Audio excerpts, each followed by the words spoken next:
For a record 6 years now, Squarespace has been helping me turn my dream into reality. And that's what Squarespace does for millions of other people too. Their industry-leading website creation tools help millions of people start new careers, build new businesses, or just get things done. They're offering a special discount to viewers of this channel, so stick around to the end of the video to learn more. Mixtape is joyful homage to angsty coming-of-age stories like The Breakfast Club or Reality Bites, crossed with the music-led narration of something like High Fidelity. Those films and or books were made to give voice to the confusion of youth, be it high school youth or the prolonged adolescence that began to emerge with the arrival of Gen X. Those works, and those like them, were awkwardly asking awkward questions and arriving at awkward answers because, asked in that moment, everyone was still figuring it out. They were earnest explorations of a confusing time. Mixtape is different. It's not feeling its way through confusion, and there's no awkwardness to it. It's a dreamy, romanticized rendition of youth at the inflection point before adolescence. It's a suburban American fairy tale where the greatest struggle a young person faces is an overly strict parent, or someone feeling a little bit insecure about living in an older sibling's shadow. Can you be as cool as your sister, who had a wild reputation for being a legendary party animal? And don't get me started on how embarrassing it is when Slater's mom offers him and his 17-year-old friends a round of margaritas. No, Mom, don't offer my friends cocktails. It's weird.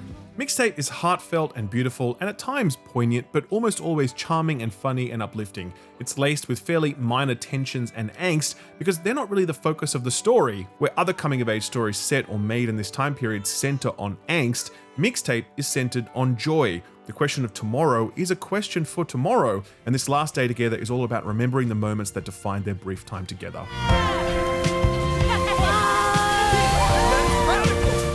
That's what Mixtape is essentially, a collection of brief interactive vignettes with the characters remembering some big or small moment. Playing as Stacey Rockford, much of the time is spent in your room or the rooms of your two friends, Cassandra and Slater. And yes, he actually does kind of talk like that. I was a tree and my leaves fell off. Would that be like my hair falling out or my skin falling off? While just hanging out, you'll pick through the typical sort of stuff you'd find in a teenager's bedroom. CDs, posters, clothes, Polaroids, and while many of them will only serve up a brief quip from Stacey or her buddies, some of them will trigger these flashback memories, transporting you across time and space, taking all manner of creative license in the retelling of some daring shenanigan or some tender moment. A shopping cart chase across town that gets you featured on the 6 o'clock news. I've been reporting in the field for well over 40 years now, and I've only seen this 5 or 6 times. That time you told a friend something that you'd never told anyone else before. Most of the time, if I don't have music on, I get the panic. What's the panic? Like, time feels like it's drifting by. And yes, even your first kiss.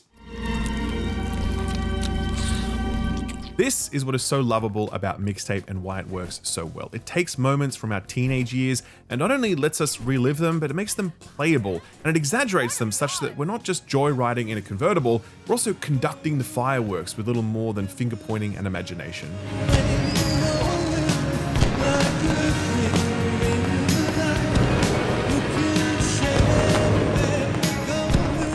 The word playable certainly has its limits though, and you've no doubt already seen them throughout this video. I know there's a not insignificant portion of people who really need their games to be very playable video games, quite separate from movies or interactive novels or walking simulators or whatever. Mixtape definitely isn't for you. While its brief interactive segments are playable, there's never too much to them. Steering the shopping cart is just about pressing left or right and then choosing if you might want to spin because it looks cool. Bounding over a field requires nothing more than the press of a button from time to time, and even that's entirely optional. The most playable section is this one, a rock skipping section that offers up a number of different targets. You don't have to hit any of them, by the way, since doing so doesn't give you anything, but it's fun nonetheless. I shall deny I ever lived here.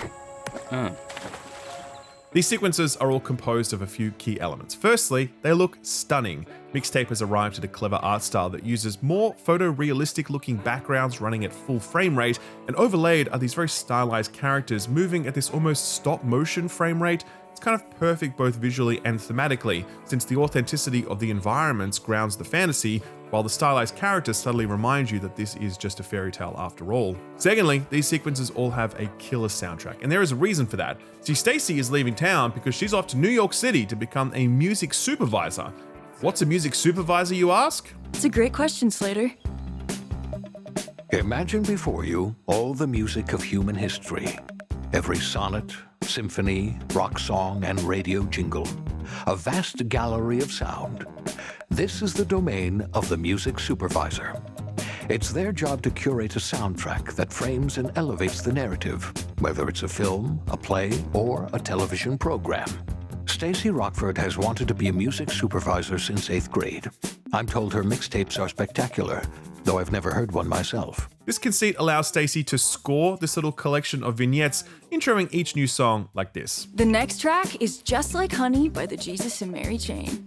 A perfect bedroom hangout vibe. Might be the last time we're all in my room together.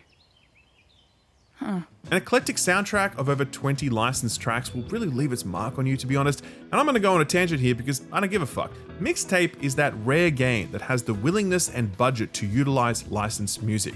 I'm sure many more games would love to do it if they could, but they can't because the legal steps are too numerous and the cost too prohibitive. I think about when Mixtape is set, a time before the arrival of streaming services, when people still listened to the radio, still went to movie theaters, still rented from Blockbuster. This was the final age of the monoculture before the algorithms would divide us, not in a partisan sense, but in the sense that we're all just staying in our own lanes now, listening and watching whatever the self-reinforcing algorithm feeds us, all of it intended to conform to our taste rather than challenge or expand them. I think about this past decade when content creation has exploded and podcasts have overtaken radio as the main distribution channel for the spoken word. In that era, the record labels closely guarded their treasures like dragons on mounds of gold. I think about how much more rich and interesting the entire content creation landscape would have been if we'd had the ability to utilize even small segments of licensed music without losing the entire revenue for a video. Think of how much more content creators could have said if they could have used music to say it. I reflect on all this because we could have all been music supervisors had the record companies let us. And I'm jealous that Mixtape gets to use music in ways that most of us are not allowed to, and it uses it to absolutely magnificent effect. The visual spectacle and simple gameplay loops are impressive, but they feel like cups waiting to be filled, and you could have filled them with other music, but this is a story about hipsters before the term hipster even existed. There is no high fidelity without the hi-fi. There is no mixtape without the mixtape.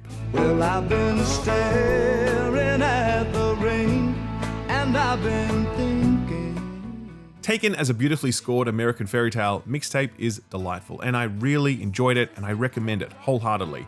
But I will admit, I was hoping for another layer to it that never quite materialized. Mixtape is a love letter to coming-of-age cinema, and like a love letter, it renders something perfect, idyllic, mythologized, but also somewhat distant from the truth, and that distance will likely determine how connected you feel to Mixtape's settings, characters, and events. Many of those other angsty coming-of-age stories felt born of the same confusion and uncertainty that the stories themselves were chronicling. If you go back and watch or read them, some of them haven't aged super well, and that's a good thing, because it meant that they were trying new things, uncomfortable things, risky things. Mixtape isn't possessed of the same scrappy, experimental, confused, awkward spirit. On the contrary, it feels polished and, dare I say, a little sanitized. Nostalgia adds new smoothness to memory, accentuating the positives, obscuring the negatives. Mixtape is a nostalgic remembering of youth rather than youth itself. It has about it a natural, inevitable confidence that all will be well because the people writing it are old and wise enough to know that it will be. And that's quite antithetical to the confusion and uncertainty that some of the characters are trying to lay claim to. This glossy rendition of youth isn't accidental, by the way. I mean, the characters even reference it at certain points. Sunlight pouring in like a fucking cereal commercial. But does Mixtape have an obligation to be heavier than this, to render a more realistic depiction of youth? I certainly don't think it does, but I do think that Mixtape kind of wants to have its cake and eat it too, at least a little. It wants to present its main characters as troubled without really giving them many troubles. It wants to adopt the air of angst when all the characters are already pretty clear on who they are or aren't and where they are or are not headed. As such, many of Mixtape's most impactful story threads don't land as strongly as they could have. Much of it centers on a planned road trip to LA, which won't happen now because the main character, Stacy, is leaving town tomorrow. The road trip was planned for next week, and it's never really explained why Stacy could have just delayed her departure for a week to keep her promise to her friends. Other main story threads about unrequited affection also remain unresolved, and not in a deliberate way, since these coming-of-age stories often revel in the significance of the half-said goodbye. More about Mixtape not knowing how to land the sort of jab that leaves you yearning for the knockout punch that never comes. As much as I enjoyed Mixtape, I do think about what it might have been had it been willing to let its characters hurt a little more and let that pain remain even as the credits rolled. I also think about what Mixtape might have been able to say as a text in dialogue with its inspirations. The awkward unanswered questions of that era are now fully answered, since the film studies student probably got a job in IT sales, and where kids back then were hoping to get jobs as music supervisors, they're now probably hoping to become TikTok influencers. Does an era obsessed with never selling out look wise or naive in this modern era, where the term selling out is so thoroughly vanquished that this is probably the first time you've heard it in over a decade? I'm left wondering this. At 17, Stacey is aloof, judgmental, arrogant. Her worldview is completely impenetrable because nothing has tried to pierce it. But she's also kind and curious and earnest, and I suspect her youthful arrogance and bravado will naturally give way to a wisdom and humility that comes with age. My question then is this: would Stacey have liked Mixtape? I suspect 17-year-old Stacey wouldn't have. I expect she'd turn up her nose at it, dismissing its dreamy, idealized quality as trite, and no matter how good the soundtrack is, I'm sure she imagined she could have curated a better one. But that older Stacey, I think she'd get it. I think she'd appreciate this historical tourism and laugh at herself a little, since it all seemed so important back then, but none of it really was. I think she'd appreciate these cherry-picked memories reimagined with exaggerated beauty and heroism. 17-year-old Stacey lived on the B-side, but as you get older, you're more than happy with a remastered greatest hits compilation. And that's what Mixtape is, and it's great, and I recommend it.